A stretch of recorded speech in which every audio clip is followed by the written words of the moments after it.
Hey guys, check out these scalps on the S&P 500 futures contract from this week. Nearly $1,500 on 4 trades using order flow and VWAP. Here's the first trade. Targeting VWAP as price violently moves up, I get a pullback to a structure level. I enter long on 3 contracts for a $400 move in 5 minutes. Here's the second trade. Price violently closes through the VWAP, retraces back to VWAP for a short.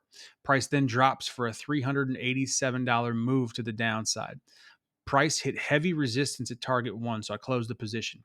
On this third trade, I attempted to take a short to break through VWAP on a 3-bar rollover. Price made a couple of attempts to break down. It failed, and I closed the position for a $125 gain on a failed attempt. And lastly, here's a short off the value area low of the initial balance. Price violently dropped again, then retraced back to my level, and then dropped for a 5-point move and a $575 gain. If you're missing something from your trading, check out the link below and be sure to join our free Indicator of the Month Club.